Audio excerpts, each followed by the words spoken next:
ating Panginoon sa oras ito. Salamat sa kanyang kabutihan at biyaya sa bawat isa sa atin. Ating buksan na ating mga banal na kasulatan at tayo dumulog sa basahin natin ang 1 Peter chapter 5. 1 Peter chapter 5, starting verse 6 up to verse 9.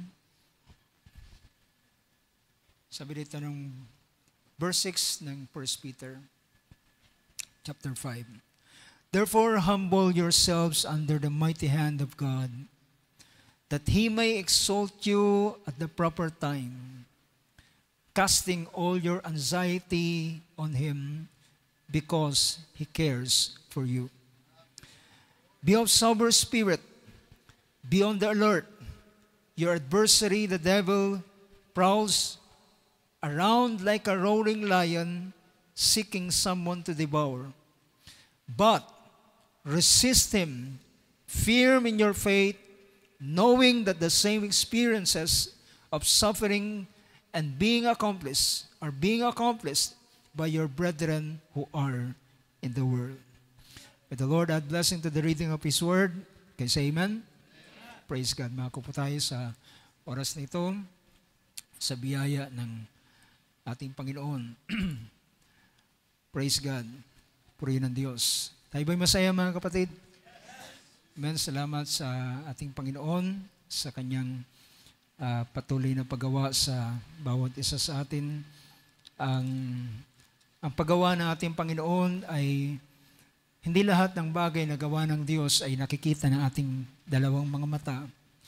But there are many things na ginagawa ng ating Panginoon na hindi natin nakikita, and yet ito ay nagiging blessing sa atin pero hindi natin napapansin.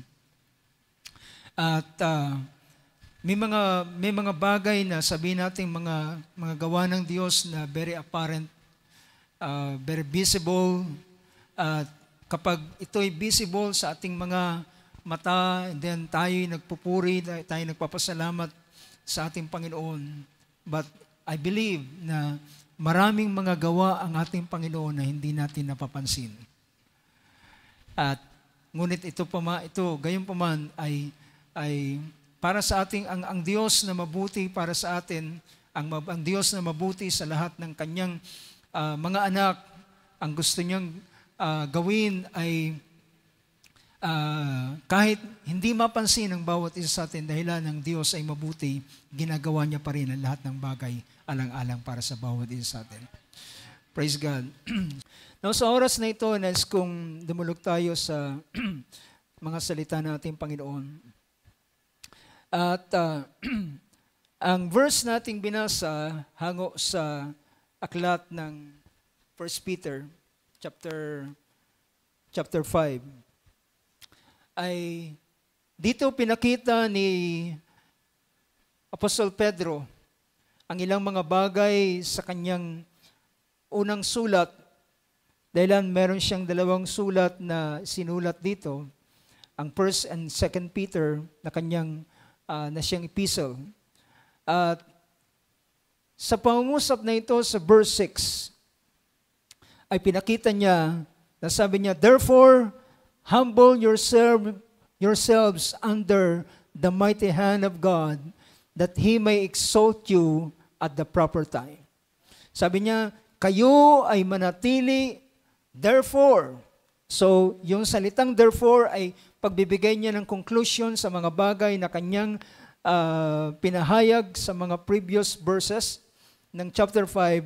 So kapag kayo'y nakabasa ng therefore, then balikan nyo yung mga nakaraang verses para malaman nyo bakit siya nagsalita ng therefore.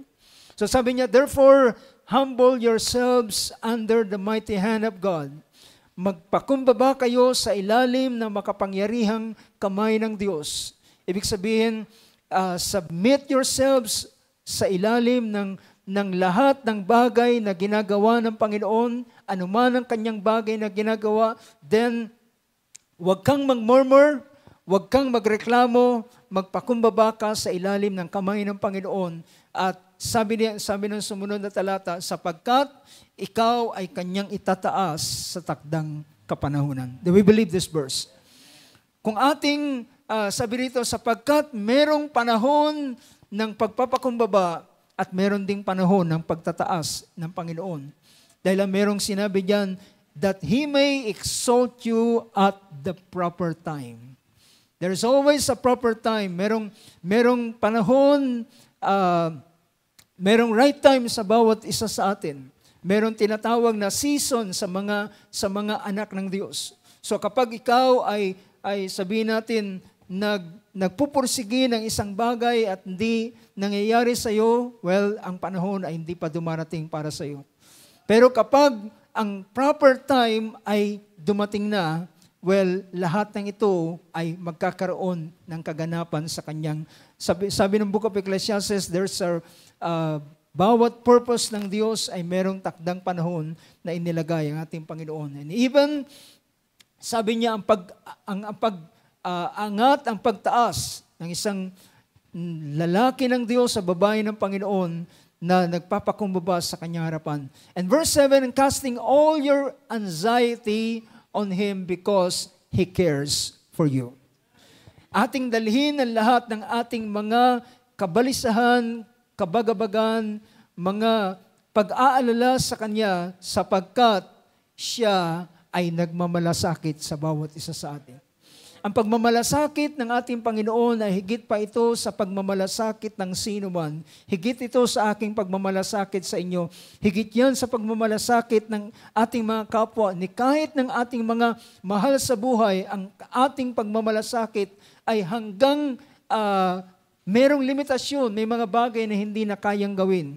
Pero ang pagmamalasakit ng ating Panginoon ay mula sa pasimula hanggang sa kawakasan. Bago pa ikaw ay dumating sa ibabaw ng sanlibutan ito, siya ay nagmamalasakit na sa iyo. Ikaw ay kanya nang binabantayan mula habang ikaw ay nasa panukala pa lang niya hanggang sa ikaw ay sinilang sa ibabaw ng sanlibutan, ang kanyang pagbabantyag sa iyo at pagbabantay ay kanyang ginagawa sapagkat siya ay nagmamalasakit sa bawat isa atin. For what purpose? Upang maisakatuparan niya ang kanyang layunin sa bawat isa sa atin. Kaya say amen to that.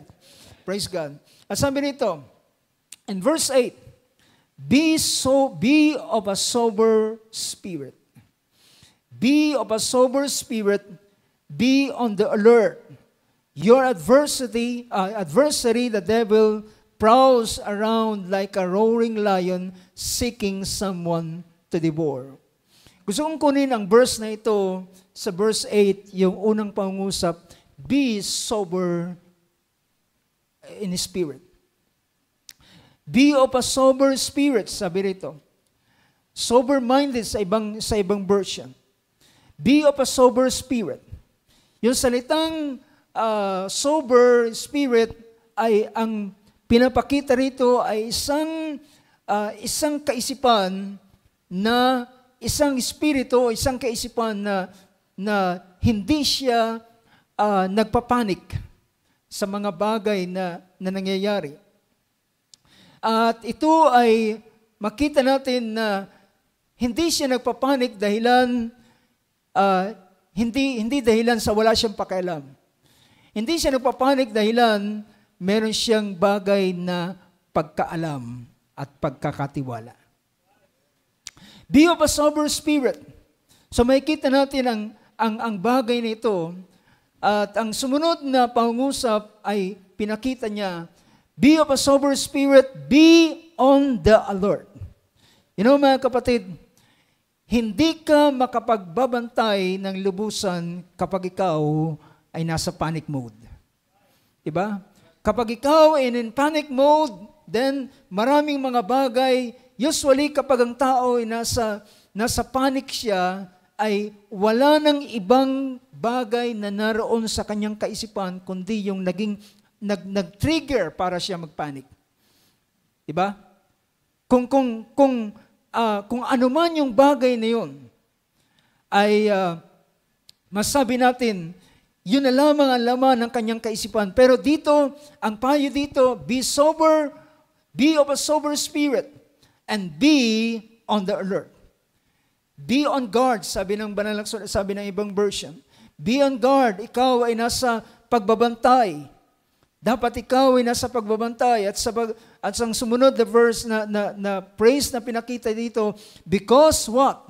Your adversary, the devil, prowls around like a roaring lion seeking someone to devour.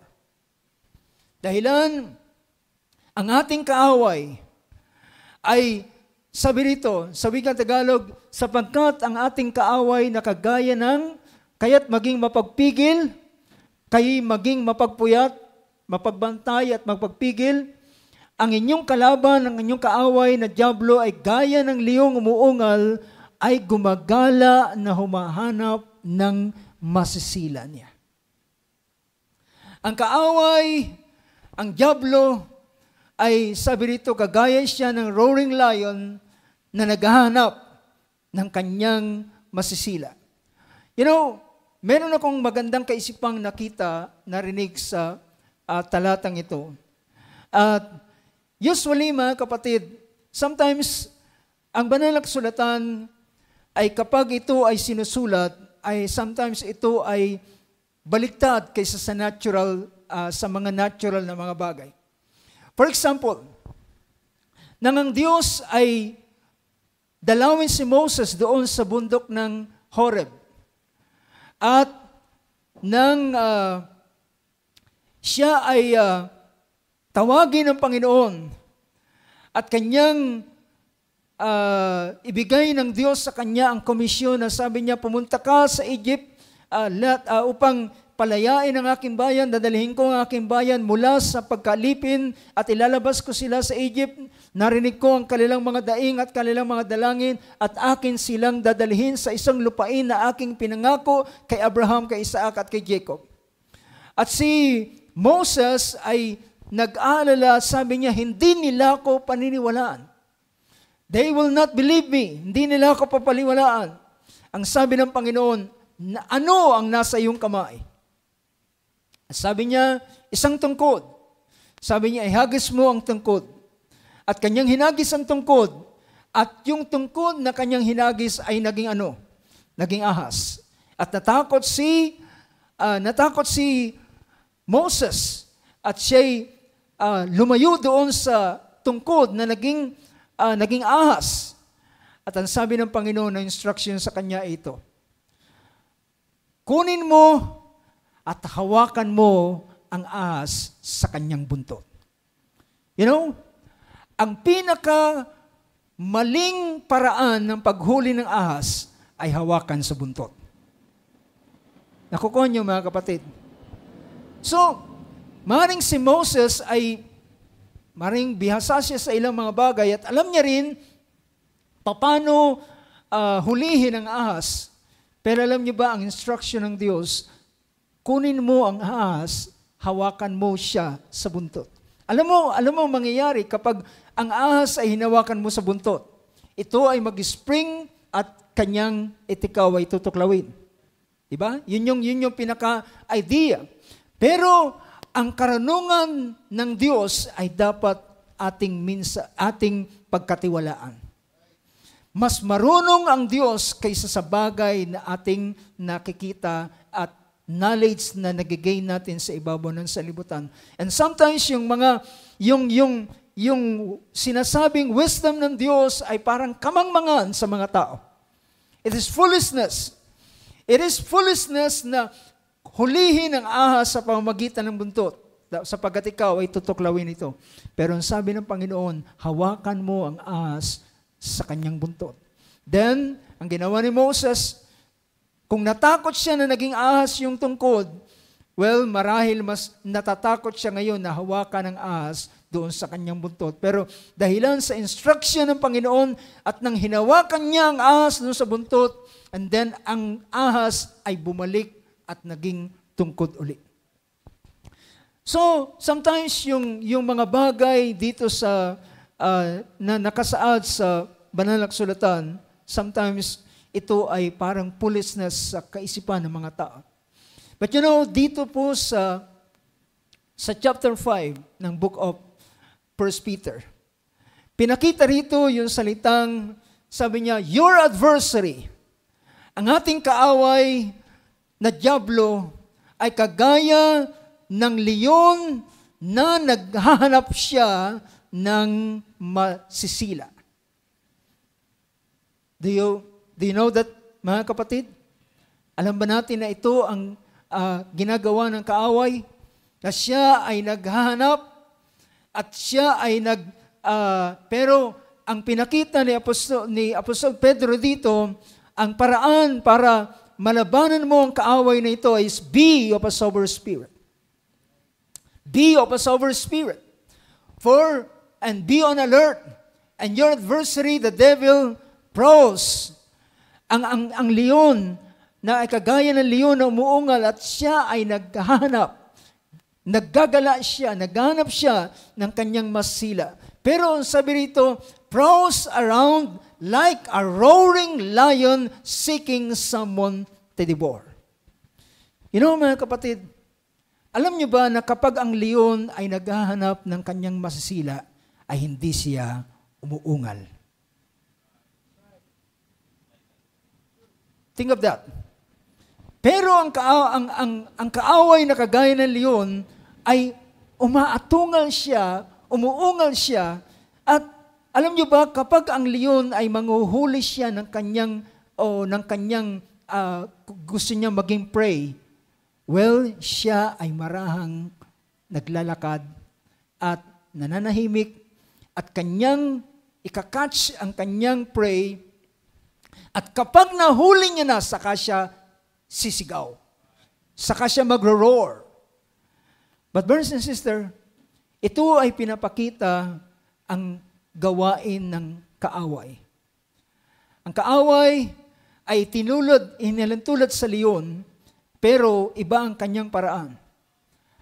Ang kaaway, nakagaya ng leon, siya ay umaatungal. Alam niyo ba, kapag, sabi nga kanina, kapag ito ang paraan ng kaaway, anang leon sa kanyang paghuli, wala siyang mahuli. Pag umatungal siya, lahat ng dahilan, lion ay kinikilalang as king of the jungle. At kapag siya ay nag-roar, well, sabi pa nga, kapag ang leon ay umungal, lahat ay nananahimik. Sa kagubatan ay nananahimik ang lahat. At kapag siya ay nag-roar, nagtatakbuhan ang lahat. Dahilan ng leon ay isa siyang carnivorous. Kinakain niya ang kanyang mga nagiging prey. Nilalapan niya at kanyang pinagugutay-gutay. But the devil, sabi rito, prowls around like a roaring lion. Ang kaaway ay kagaya ng leon, pero siya ay umuungal.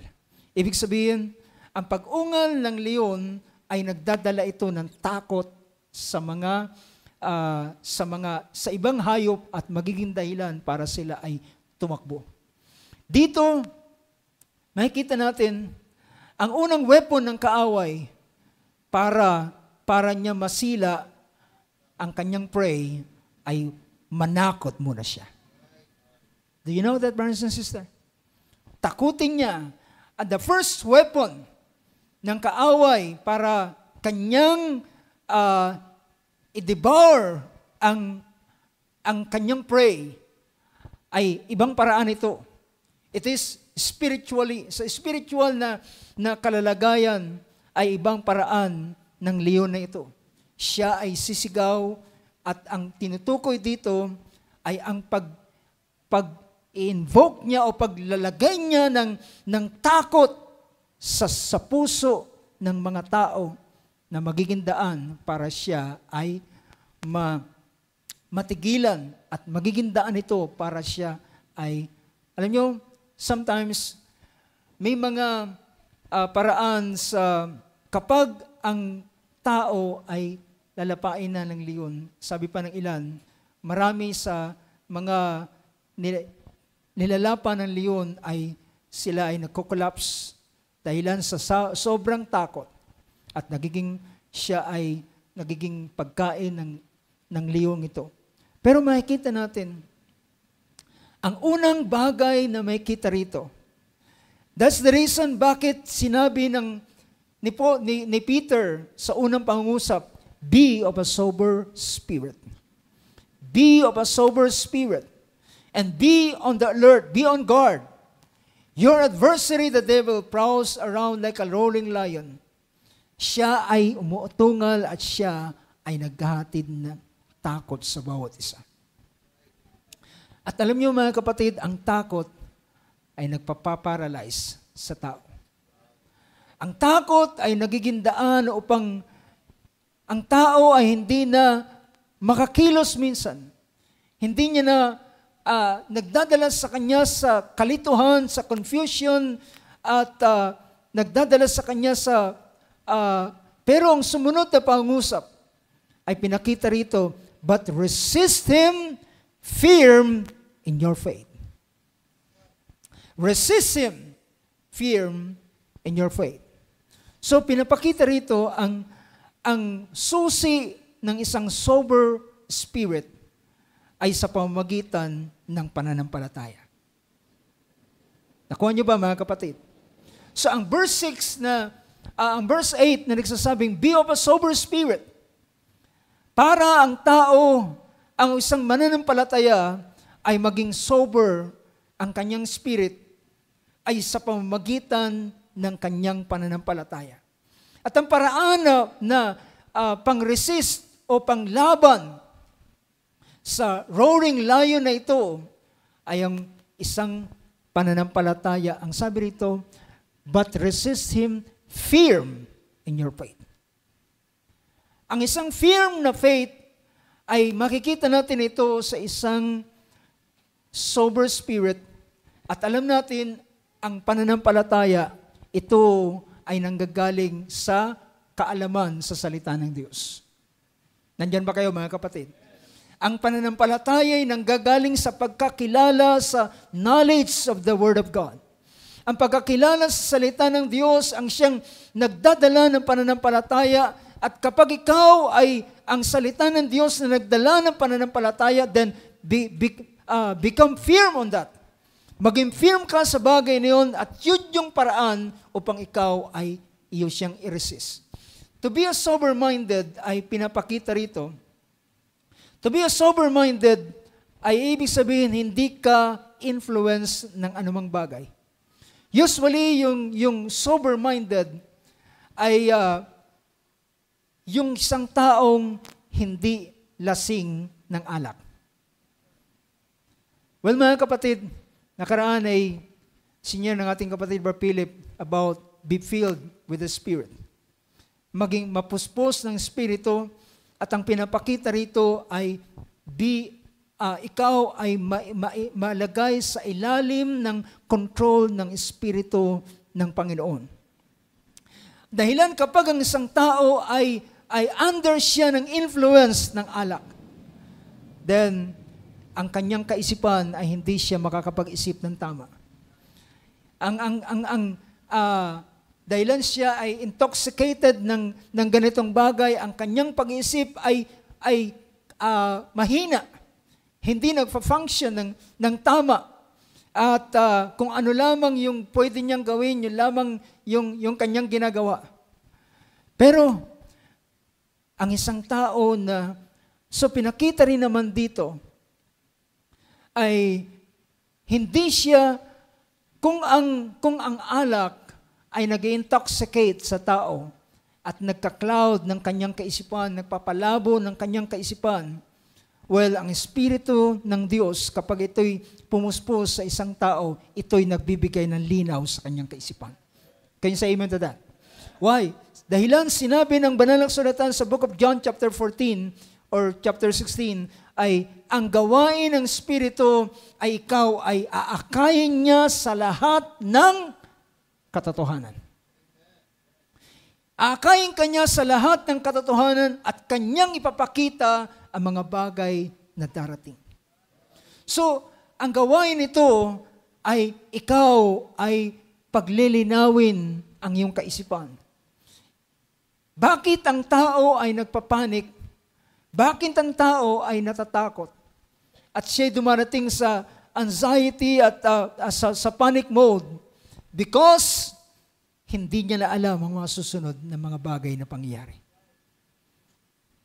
At ibig sabihin, hindi niya na control ang mga situation. At kapag hindi niya na control ng situation, well, wala na siyang anumang bagay na magagawa kundi ang magpanik na lamang at mag-alala at ang kanyang kaisipan. Ngunit dito sa bahaging ito ay papansinin natin ang ilang mga bagay. So, gaano kahalaga? Kanina pinakita ng ating kapatid yung Book of James chapter 5 at pinakita roon ang isang buhay ng isang mananampalataya na naghahantay sa ating Panginoon.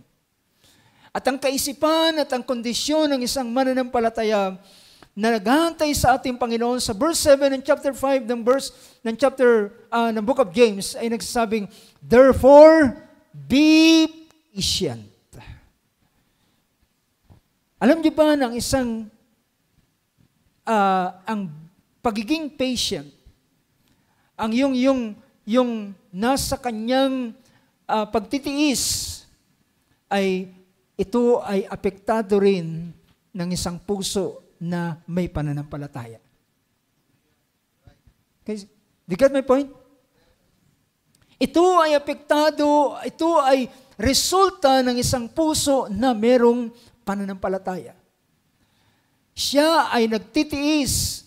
Therefore, be patient, brethren, until when? The coming of the Lord.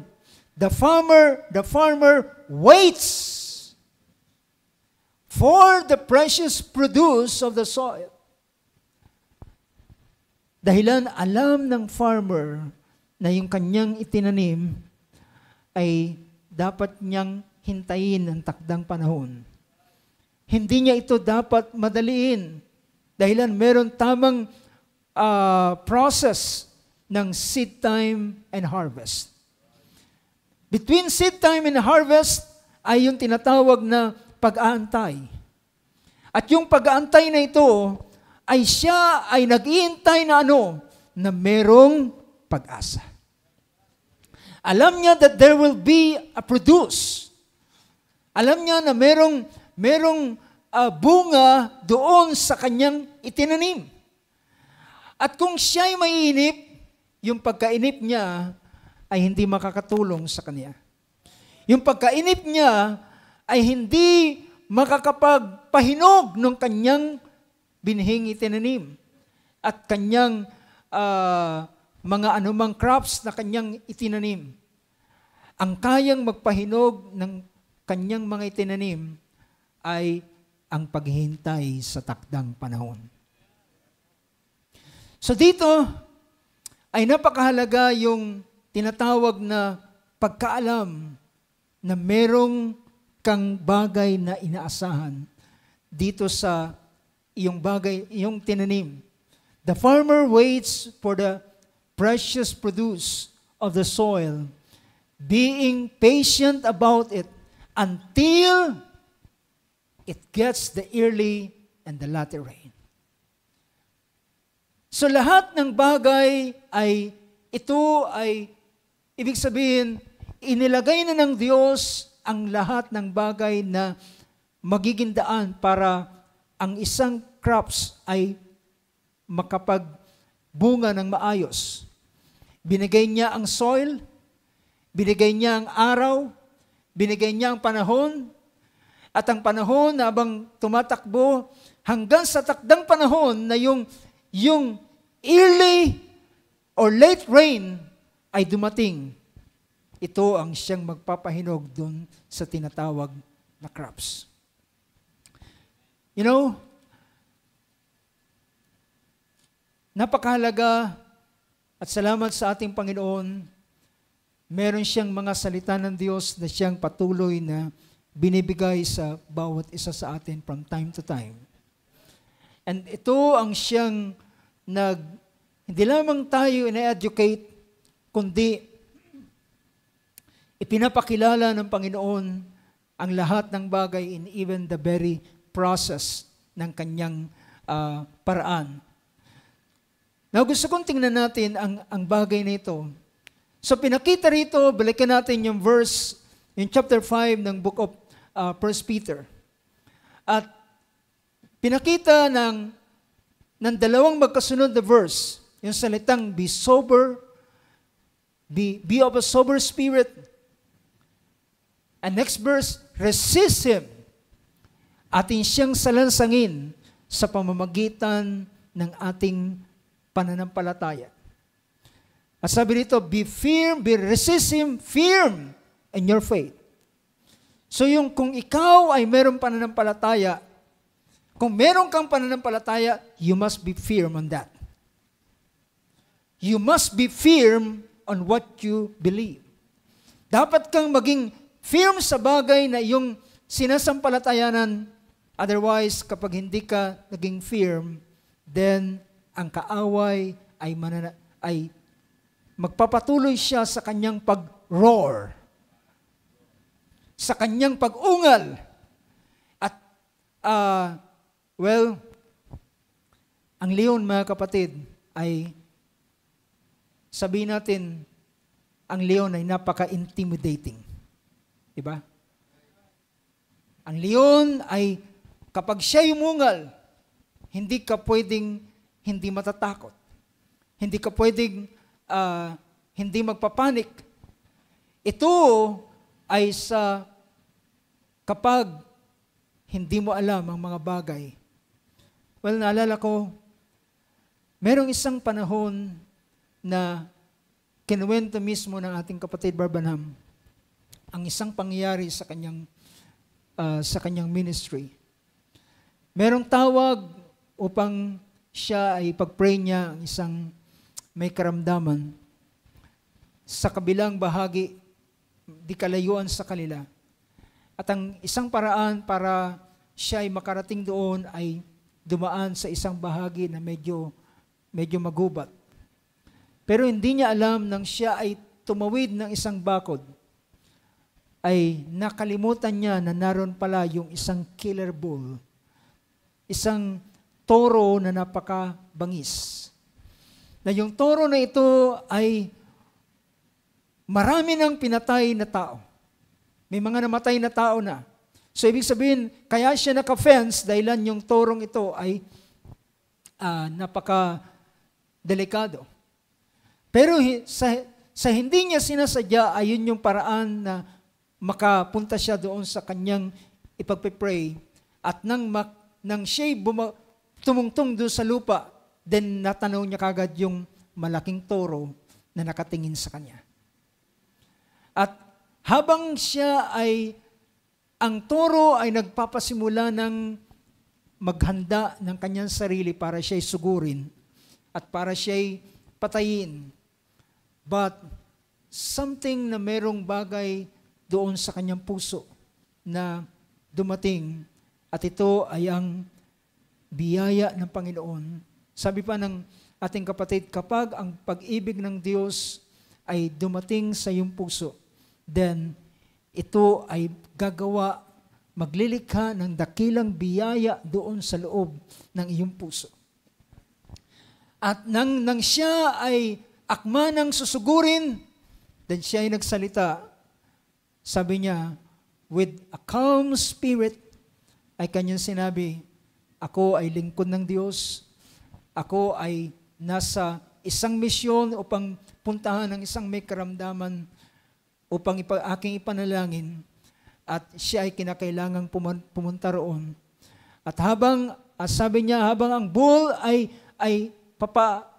punta na sa kanya upang siya ay takihin, sabi niya, sa pangalan ng Panginoong Hesus, ikaw ay lumuhod sa aking harapan. At ang bull na ito ay biglang nagpreno, sabi niya, and then maya-maya ay bumagsak at lumuhod. At siya ay nakapagpatuloy, mga kapatid. So, ang pananampalataya ay maghatid sa iyo ng isang sober spirit, isang sober mind, isang kalmadong kaisipan sa pamamagitan ng pananampalataya. Dahilan, alam mo, ikaw, ang lingkod ng Diyos ay nasa kanyang misyon para gawin ang kalooban ng Diyos. At siya ay, alam niya na siya ay nilalang ng Diyos na mas mataas kaysa sa mga hayop na ito. At ang creation ay ganito. At ngunit dahilan sa kasalanan ay ang tao ay halos nabaligtad at tumatakbo na sa mga hayop. But ang redemption ay nagpakilala upang ang tao ay ibinalik muli sa tamang kalalagayan at tamang order. Now mga kapatid, nakikita natin dito ang pananampalataya ng isang tao ay ito ay masabi natin kinakailangan nito ng paglago. At ang paglago ng pananampalataya ay may kinalaman sa pagkaalam ng mga, sabihin pa natin, ng kapahayagan ng mga salita ng Diyos, ng mga bagay na kanyang nais na ipaabot sa bawat isa. Kaya, pansinin ninyo. So, una, ang isa sa makikita natin, paraan ng kaaway upang atakihin ang mga anak ng Diyos ay una ay naghahatid siya ng takot sa puso ng bawat isa. At kapag siya ay naghatid ng takot, din sabi ko nga kanina, it paralyzes sometimes a person. But another thing na pwede natin tingnan ay isa sa pinakita sa aklat ng 2 Corinthians chapter 11. Chapter 11 ng 2 Corinthians, verse 1 to verse 3. Sabi rito, I wish that you would bear with me in a little foolishness. But indeed, you are bearing with me. For I am jealous for you with a godly jealousy, for I betrothed you to one husband, so that to Christ I might present you as a pure virgin. Verse 3, But I am afraid that as the serpent deceived Eve by his craftiness, your mind will be led astray from the simplicity and the purity of devotion to Christ. Sa Tagalog ay sinasabi, ngunit ako'y natatakot baka sa anumang paraan kung papanong si Eva ay nadaya ng serpente, ng ahas, sa kanyang katusuhan, ang inyong walang malay at malinis na mga pag-iisip na kay Kristo ay kanyang pasamain. Kung ang unang pinakita kong paraan kanina sa 1 Peter ay takot, ang sumunod na makikita natin dito, ang sinasamantala ng kaaway ay ang kawalan ng kaalaman ng tao. Alam niyo ba bakit si Eve ay nadaya? Because of innocence. It is because of innocence. Ito'y dahilan sa kawalan ng kaalaman. At kapag ikaw ay walang malay, walang nasa inosenteng kalalagayan, well, napakalinis ng iyong kaisipan sometimes, pero hindi mo alam, ang kaaway ay mapagsamantala siya. And that's the reason, mga kapatid, hindi dapat ang isang mananampalataya walang alam sa kalooban ng Diyos. Dahilan ng kawalan ng alam sa kalooban ng Diyos, ay ikaw ay number 1 na magiging prey niya. Ikaw ay magiging number 1 na kanyang pinakapuntirya. So, napakahalaga. Sabi ng book of Proverbs, if I'm not mistaken, ang kaluluwa na walang alam ay hindi mainam. Ang isang tao, ang kaluluwa na walang alam ay hindi mainam, pinakita niya. So, napakahalaga na ang isang tao ay merong alam sa salita ng Diyos, sa kalooban ng Diyos. Not just merely knowledge. Hindi lamang basta kaalaman sa kasaysayan. Kagabi, nag-usap kami ni Brother Michael. Kapag ikaw ay nagbasa ng Biblia, sa unang encounter mo sa Biblia, ang unang maihatid nito sa iyo is what? Information. Knowledge, information. But, sometimes, ang ilang mga mananampalataya ay kontento na alam nila. Dahil lang sabi niya, alam ko na yung kwento na yan eh. Alam ko na yung kwento ni Jose, alam ko na yung kwento ni Abraham, alam ko na yung kwento ni Noah, ni Moses, ni David, so on and so forth. But mga kapatid, pwedeng alam mo na yung kwento. Pero ang muli mong pagbabasa, ang susunod naman na magiging ng dating sa iyo is not just information but understanding. Diba? So wag kang maging kontento, be not content na alam mo ang kwento. Alam mo ang kasaysayan. Basahin mo pa rin yan, alamin mo, dahilan ang susunod na darating sa inyo nito ay kaunawaan. At ang kaunawaan yan, ang siyang, kapahayagan ng salita ng Diyos. Bakit? Well, alam mo ang unang istorya na pagbabasa mo sa buhay ni Joseph ay maiiyak ka, makikita mo yung drama, yung kanyang pagpapakilala ng kanyang sarili sa mga kapatid at matatouch ka doon sa mga wordings, sa mga dialogue. Pero mga kapatid, ang susunod mong pagbabasa ay maintindihan mo yung salita ni Joseph na sabi niya, ang Diyos ang siyang nagpadala sa akin sa lugar na ito. Huwag ninyong sisihin ang iyong sarili. Ang Diyos ang siyang nagpadala sa akin sa lugar na ito upang ihanda ko kayo. Ipaghanda kayo ng kabuhayan. At kanyang sinabi, ito ay inisip nyo para sa aking kasamaan, but God meant it for good. Well, kung ikaw ay nagbasa lamang ng istorya, but later on, ang susunod na bagay na iyong maintindihan dito is the purpose of God. Diba? Iba yung pagkaalam mo sa istorya at iba ang maintindihan mo ang purpose ng Diyos.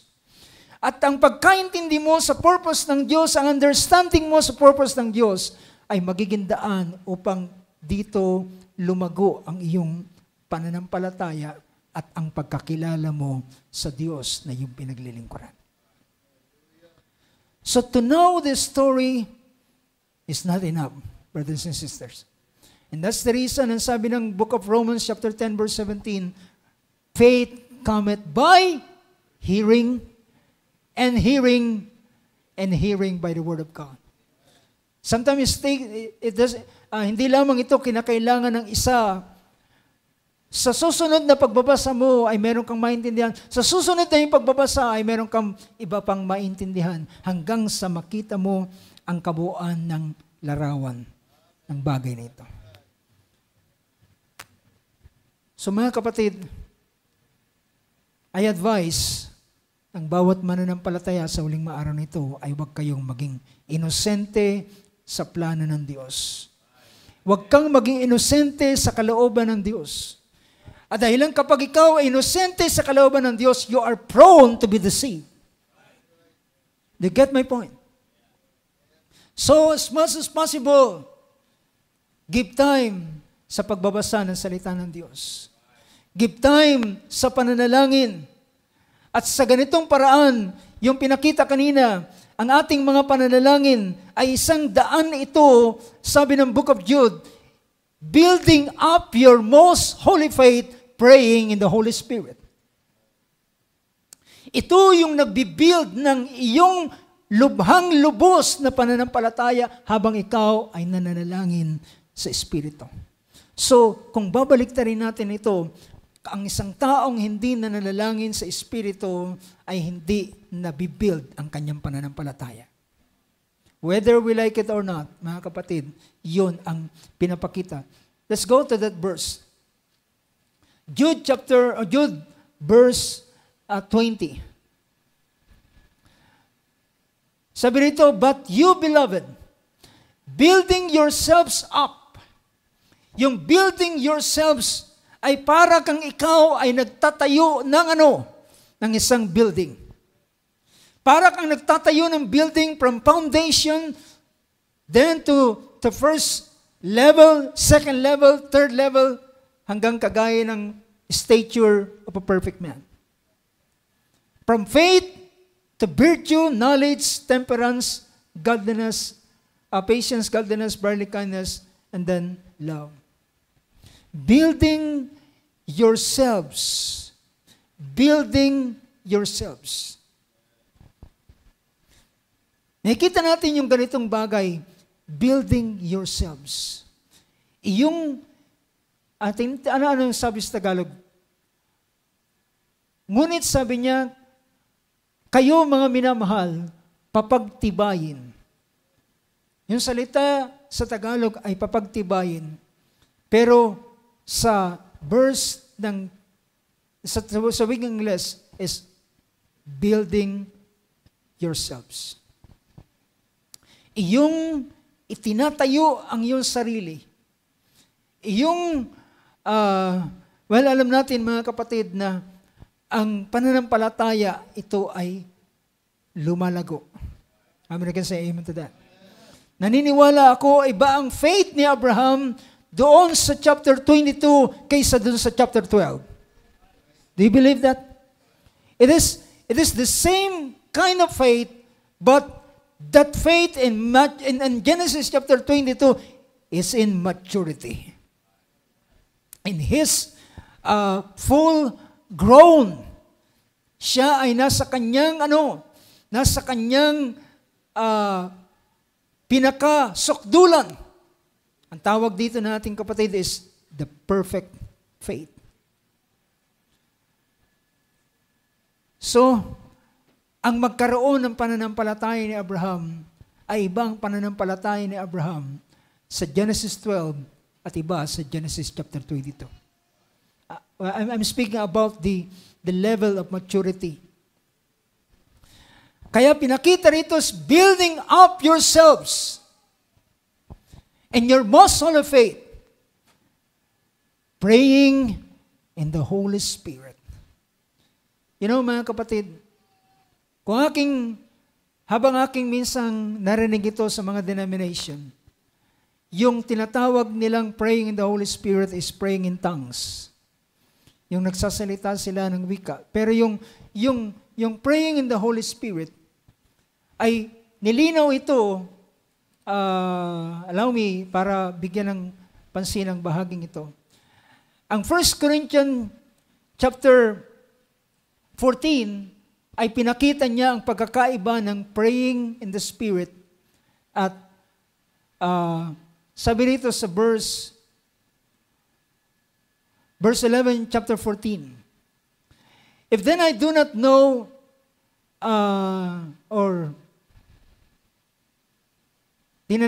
so, verse 12 na lang. So also, since you are zealous of spiritual gifts, seek to abound for the edification of the church.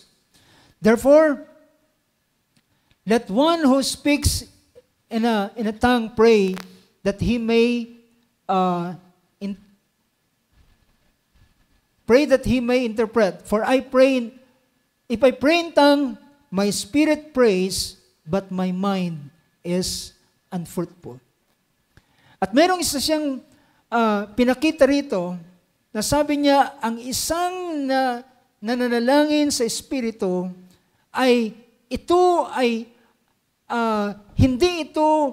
hindi ito ang pananalangin sa pamamagitan ng kanyang pag-iisip. Pero ang nakikita ko sa mga denomination ng mga nagsasalita ng wika ay nakikita ko na ginagamit nila yung pag-iisip nila. Kahit sila nagsasalita ng mga iba't ibang mga klase ng salita, but still, ang kanilang mind ay active sa pagsasalita ng ganung bagay.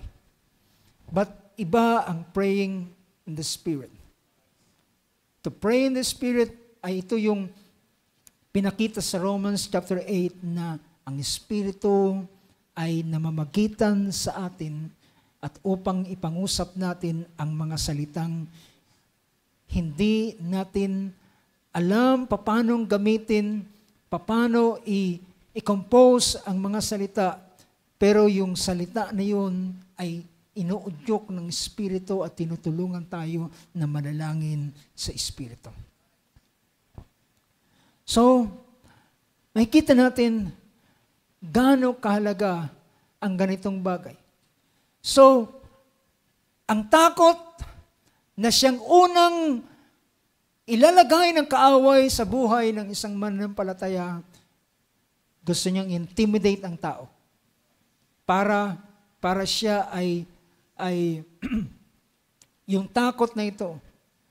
At ngunit, sabi ni Apostol Juan sa kanyang pangusap, sabi niya, ang Diyos ay ang ating nais ng ating Panginoon na tayo ay lumago sa pag-ibig.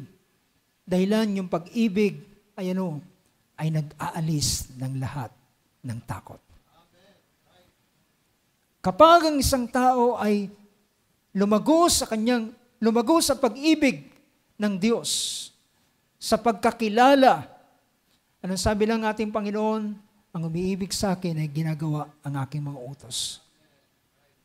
So ito yung nagiging daan.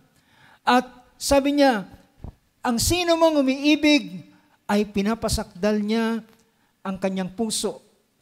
At ito ang sakdal na pag-ibig ay nagpapalayas ng takot sa kanyang puso. Anong dahilan? Ito ay dahilan sa kanyang pagkakilala.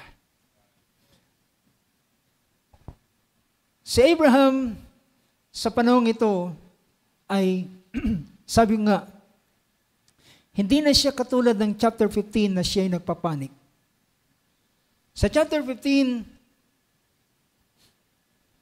ng Book of Genesis, nagpapanik siya dahilan, sabi niya, Panginoon, mamamatay na ako. Wala ka pang binhing binibigay sa akin. Pero na ang Panginoon ay nangusap sa kanya sa sumunod na mga verses.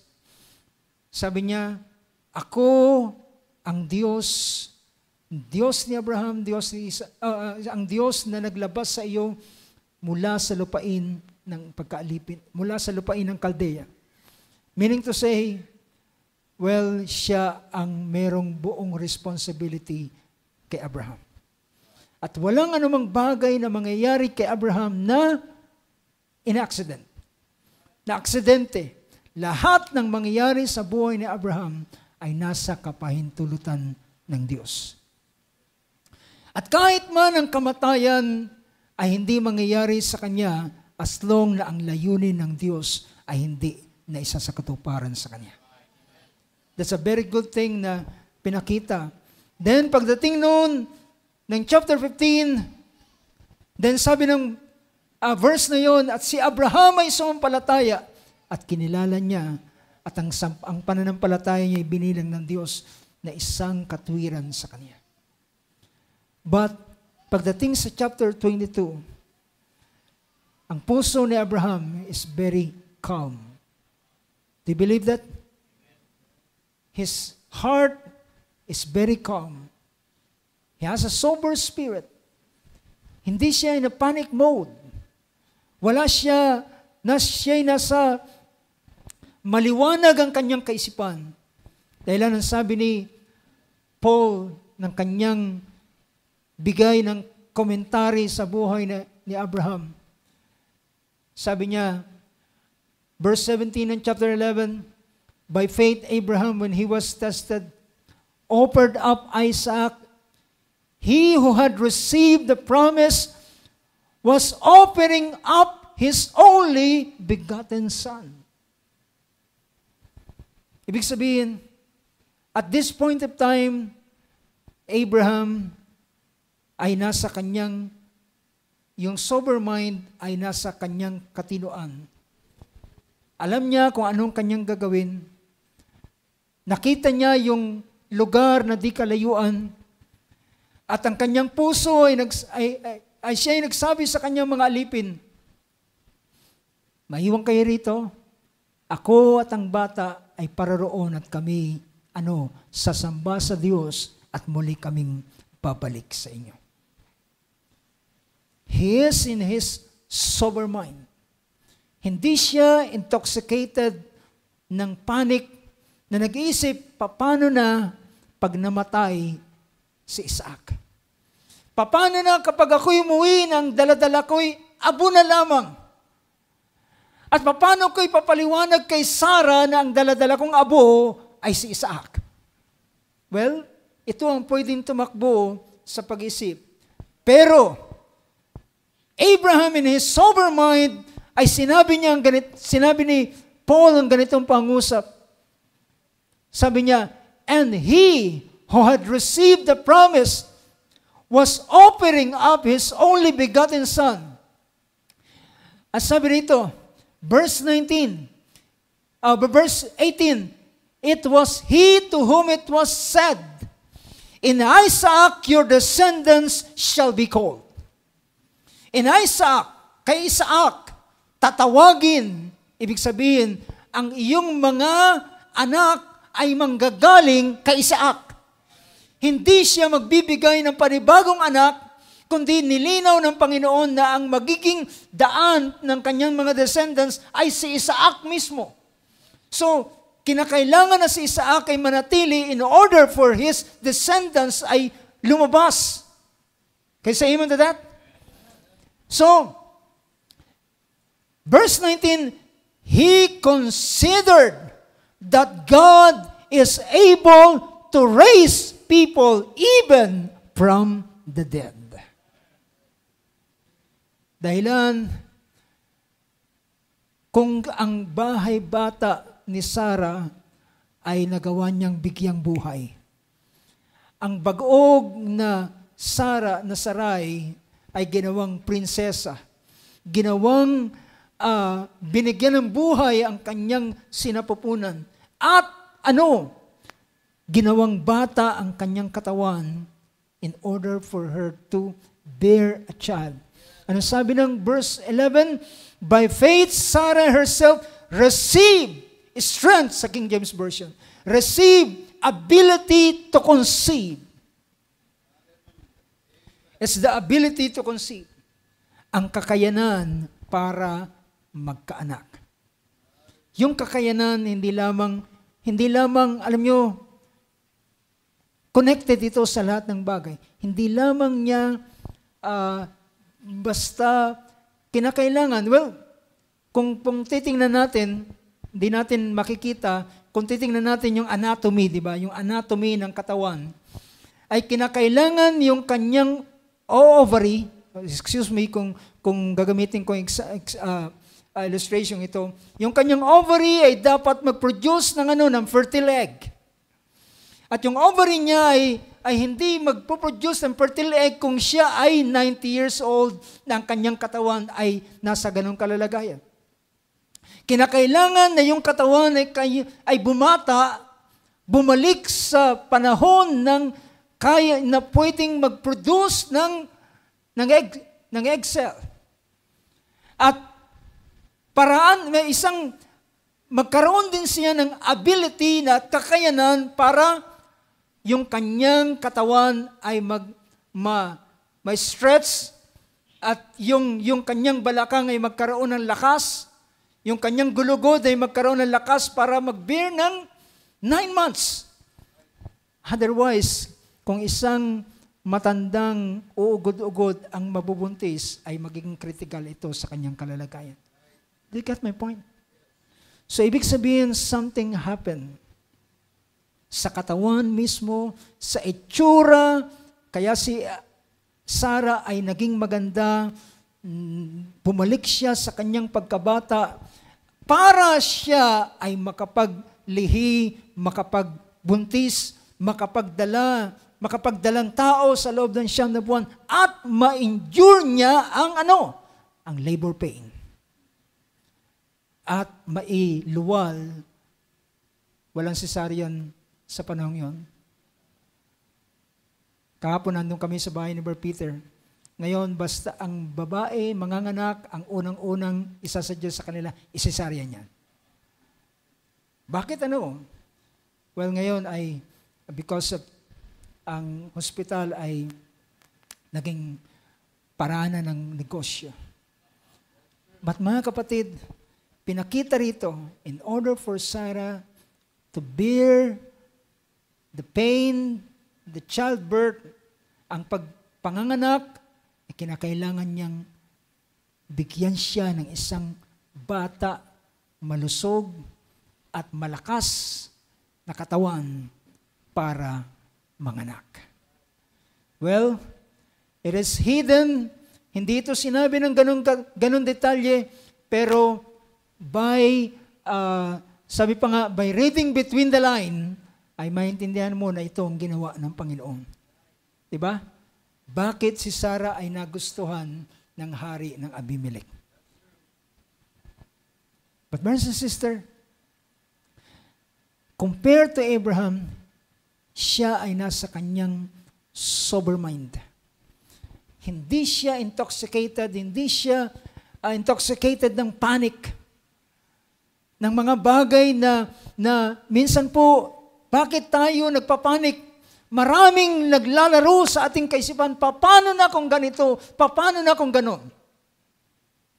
And that's the reason we panic.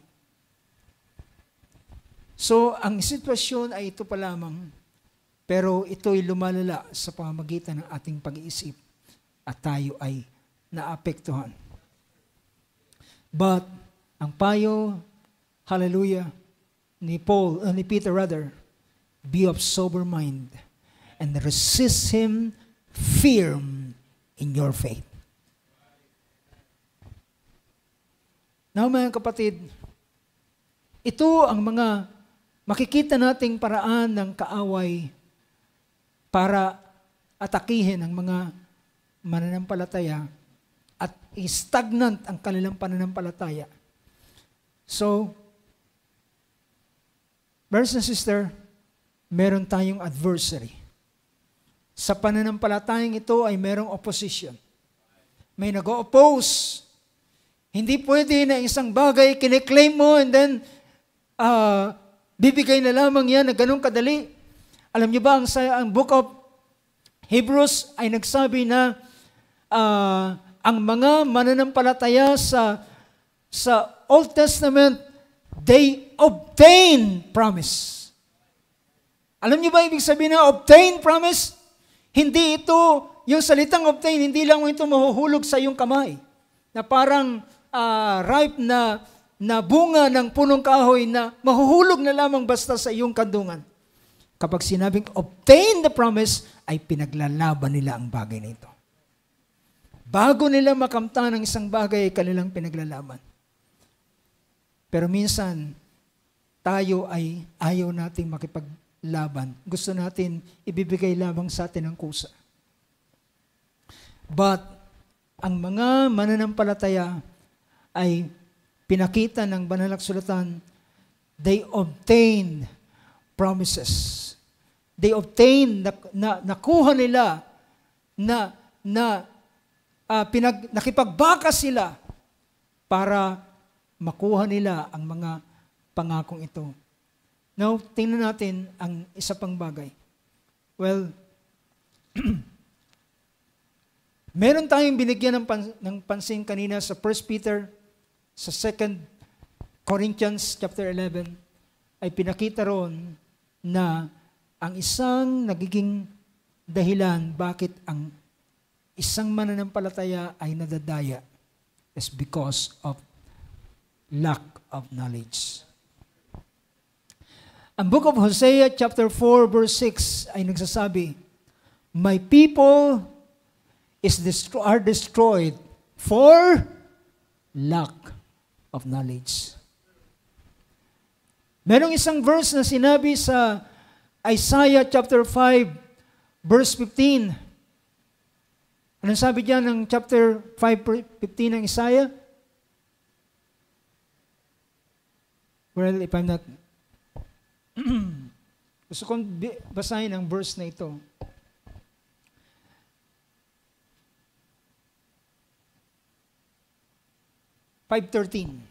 It's 5:13. And 5:13 and nagsabi, therefore my people go into exile for their lack of knowledge. Bakit sila napunta sa captivity? Bakit sila nahulog sa kamay ng kaaway? Bakit sila binigay sa Babylonia? Ito'y dahilan sa kakulangan nila ng kaalaman. So mga kapatid, pinakita ng banal na kasulatan na ang kawalan ng kaalaman sa kalooban ng Diyos ay magiging daan para ang isang mananampalataya ay madaya. And by the grace of God, minsan pwede tayong mahulog sa ganung bagay dahilan sa kakulangan ng kaalaman, pero ang Diyos ay mapagbiyaya. Tayo ay tutulungan, pero dapat sa mga susunod na pagkakataon ay hindi na tayo mahulog sa ganitong bagay. Meron tayong pagkakilala. Kaya nga sabi ni Apostol Pablo, I am afraid as the serpent deceived Eve by his craftiness. Ang kaaway ay tuso. So, huling bahagi na gusto kong bigyan ng pansin sa ating pagtatapos sa bahaging ito. Ang 2 Corinthians chapter 4, 2 Corinthians chapter 4 verse 4, verse 3, and even if our gospel is veiled, it is veiled to those who are perishing. Kung ang aming ebanghelyo ay natatalukbungan, nalalambungan, natatabingan, natatakpan, ito ay may lambong o may veil sa mga mapapahamak.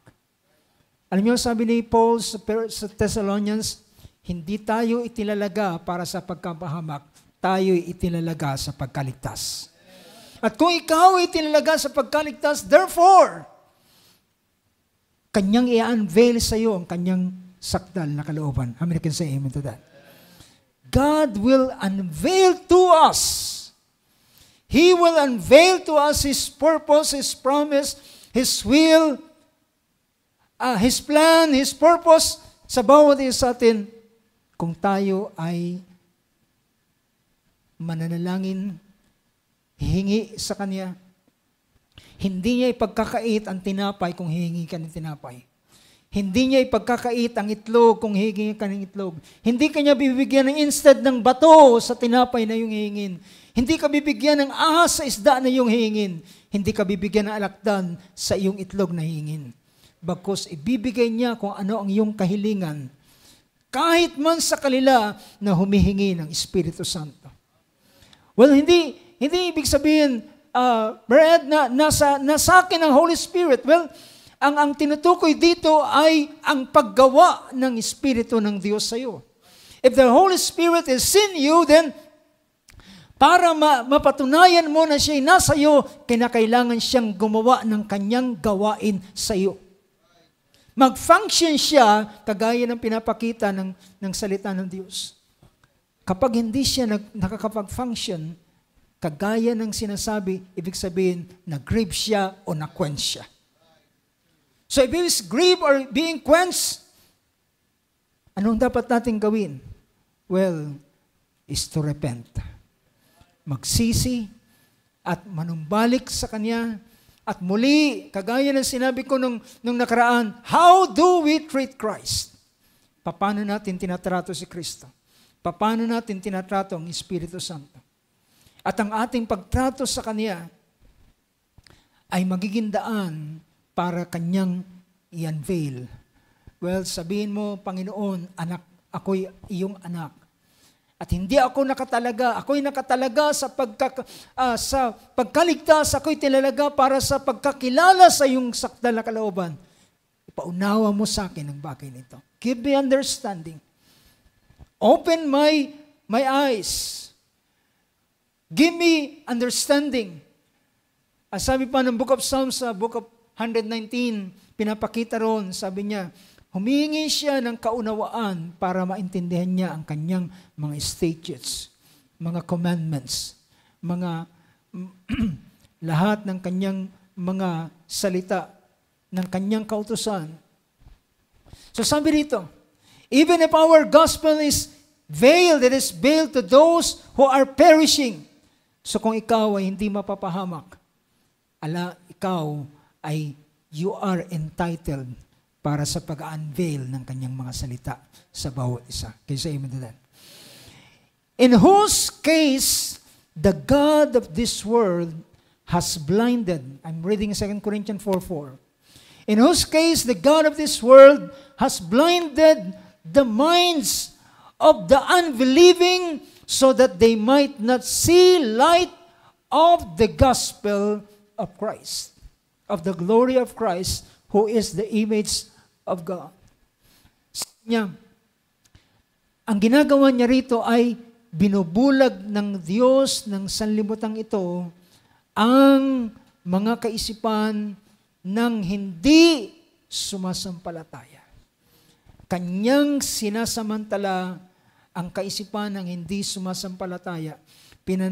Pinanatili niya siya sa kanyang kawalan ng pananampalataya. Kung siya ay unti-unti lang mabubuksan, ang kaaway ay mag-o-offer ng isang bagay para ipinid uli ang pintuan sa kanya. At hindi siya makaunawa. Pero mga kapatid, alam niyo ba yung isang pinapakita ng salitang blind dito? Yung blind ay pinapalabo niya, ginagawa niyang obscure. Pinapalabo niya yung isang bagay. Hindi niya pinapalinaw, hindi niya ginagawang malinaw. Dahil kapag malinaw ang isang bagay, maintindihan mo. If you have kapag nakita mo ang isang bagay na malinaw, well, madali itong interpret sa kaisipan. Pero dahilan ang ginagawa dito ay ginagawa niyang malabo. At isa pa ay sa sa Book of Peter ay pinakita na ilan sa ginagawa niya sa mga mananampalataya na, mga Kristiyano na, ay ginagawa nila siyang near-sighted.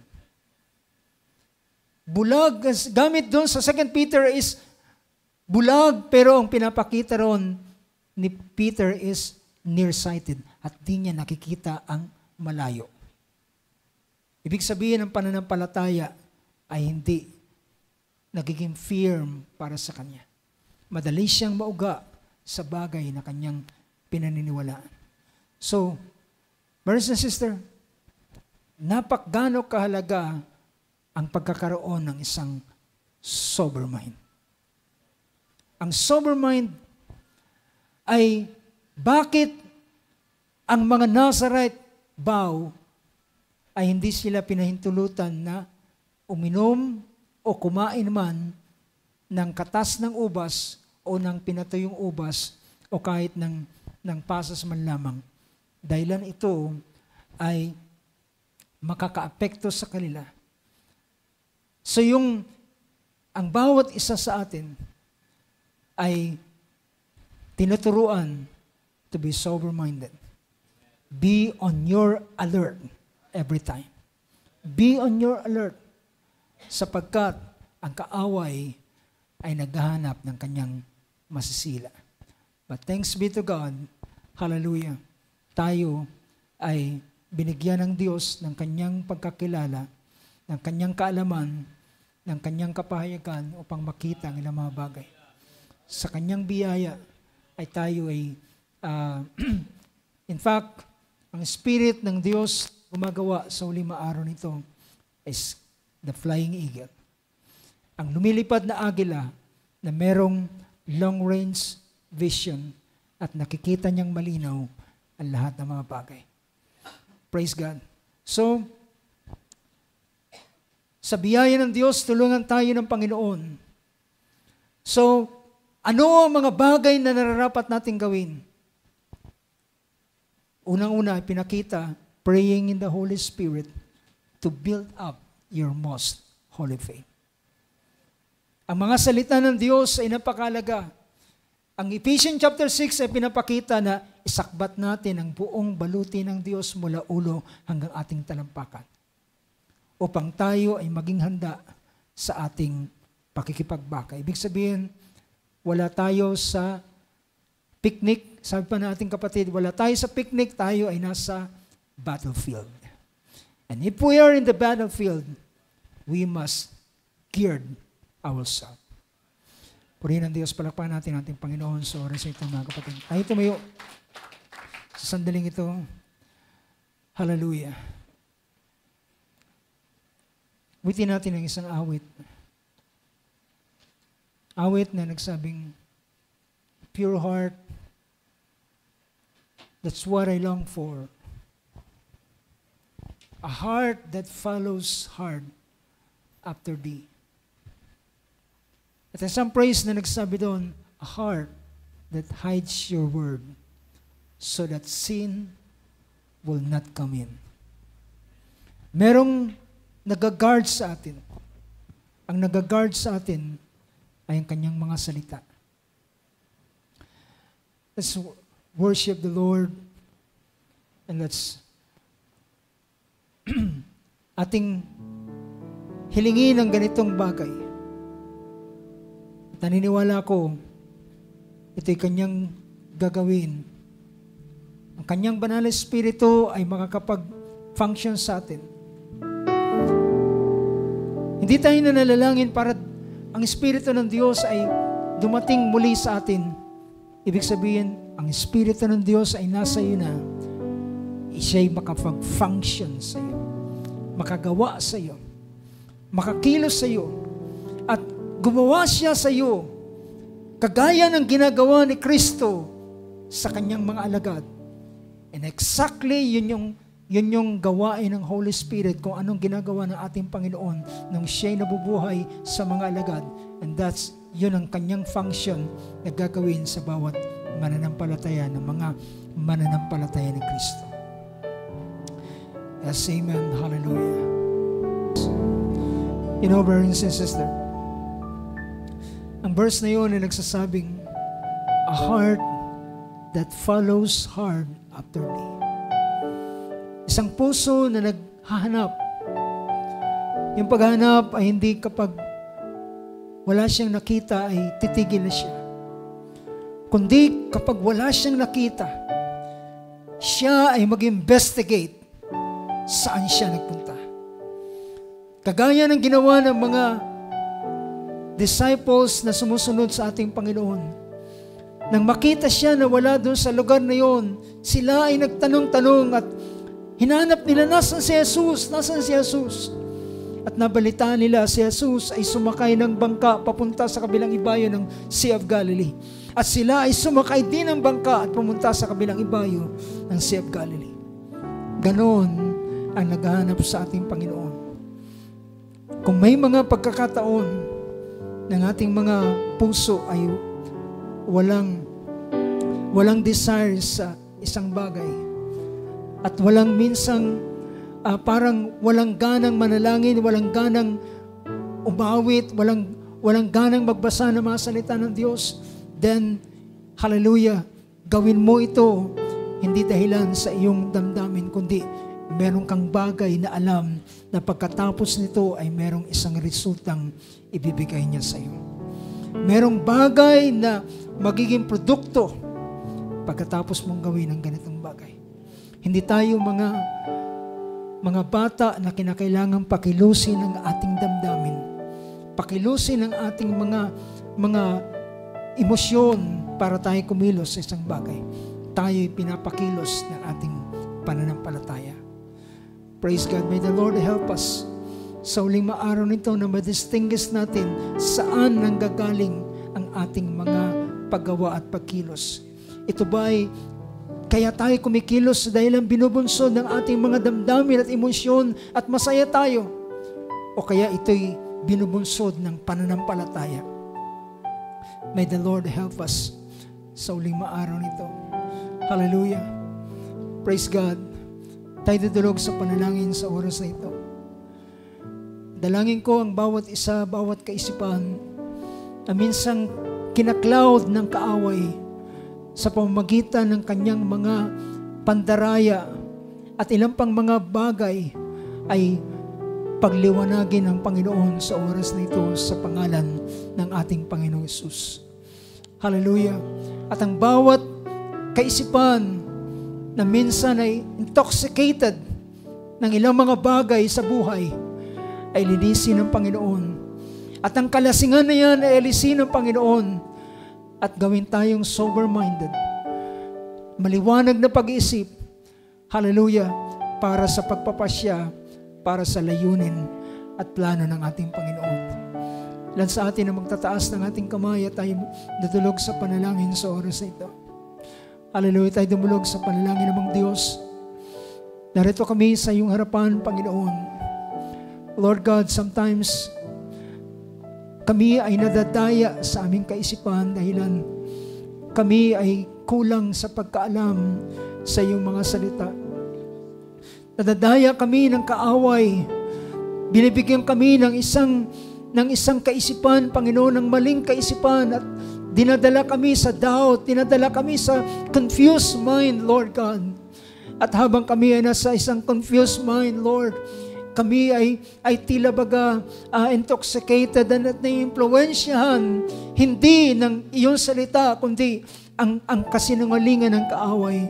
O Lord, sa oras na ito, sa pangalan ng aming Panginoon Hesus, iyong linisin ang bawat espiritu, Lord God, sa buhay ng iyong mga anak, O Diyos. Hallelujah! Sa iyong pangalan, Panginoon, iyong linisin ang bawat puso at bawat kaisipan. O Lord God, hallelujah, anumang second opinion na kanyang isinasadya sa bawat isa amin ay aming tina-turn down sa pangalan ng aming Panginoong Hesus.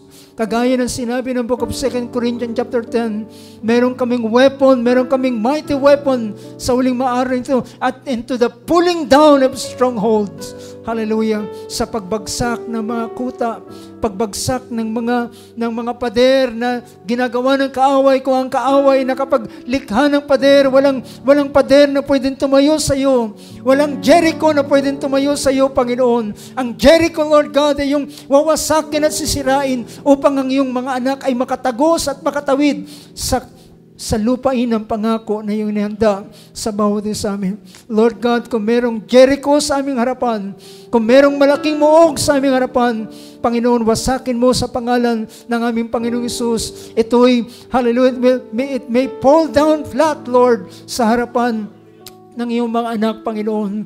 At kung meron tila bundok sa aming harapan na napakahirap akyatin, give us strength, Lord God, to climb that mountain. At kami mula sa aming valley na aming kinalalagyan, ay kami makarating sa taluktok ng bundok, Panginoon. At alam namin, Lord God, hindi ito ganun kadali, ngunit, hallelujah, ito'y dahilan sa kalakasan na iyong bibigay sa bawat isa amin. Lord God, kung paano mong binigyan ng lakas si Elijah mula sa panghihina ng kanyang puso, Panginoon, bigyan mo ng lakas ang iyong mga anak upang tumakbo ng 40 days kagaya ni Elias. But Lord God, not just 40 days, kundi hanggang sa huling sandali, hanggang sa aming marating ang iyong dako, ang iyong presensya, Panginoon. Give us that strength, Lord God. Hallelujah.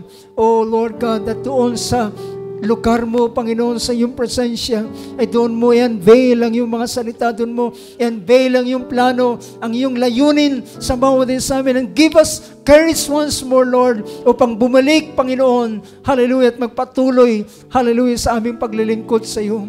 Oh Lord Jesus, hallelujah. Lord God, let the sober mind ang ibigay mo.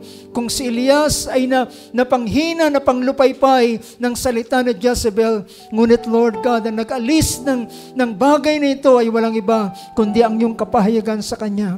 Elias, Meron pa akong 7,000 hindi itinira na hindi lumuluhod kay Baal. Meron pang hindi ka nag-iisa. At meron pang plano sa iyong buhay. Meron pang layunin sa iyo. Meron ka pang bagay na gagampanan sa buhay na ito. O Lord Jesus, hallelujah. Open our eyes, Lord. Open our minds, Lord God.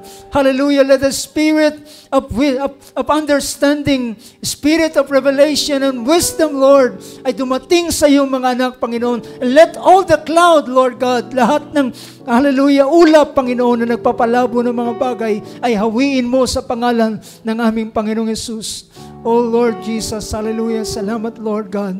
And may we have a sober mind sa huling mga araw nito, Panginoon. At ito ay sa pamamagitan ng pananampalataya na yung binigay sa bawat isa sa amin. Lord God, salamat Lord Jesus. Hallelujah, sa biyayang ito na yung binigay at pinagkaloob sa amin. Hallelujah, para sa araw na ito. O Lord Jesus, sa kalayaan ay pinalaya mo kami at wag na kaming ma-entangle pa sa mga bagay, hallelujah, upang kami ay masilo uli ng kaaway sa uling maaraw nito. O Lord Jesus, sa iyo namin na isipagkatiwala ang buhay ng bawat isa, lalaki at babae. O Lord Jesus, hallelujah, maasa ko, Panginoon, sumasampalataya na babangon ang interest, babangon ang courage, Lord, babangon ang apoy sa puso ng iyong mga anak sa huling maaraw nito. Hallelujah. At muli, Panginoon Diyos, ang pag-aalab ng iyong biyaya sa bawat isa. Hallelujah. There will be a refreshing, Lord, sa bawat isa na iyong mga anak. Lord, maraming salamat. Nais namin ibalik sa iyong kapurihan, sa iyong mga salita, sa iyong presensya, sa iyong karunungan, sa iyong biyaya, Lord God, na gumawa sa aming mga buhay. At nais namin balik sa iyong buong karangalan at buong pagpapasalamat. Hallelujah, sa pangalan ng aming Panginoong Kristo Jesus. Amen. Amen and amen. Praise God, praise God. Palapakan natin ating Panginoon. Amen. Muli natin awitin ang awit na yan. A pure heart,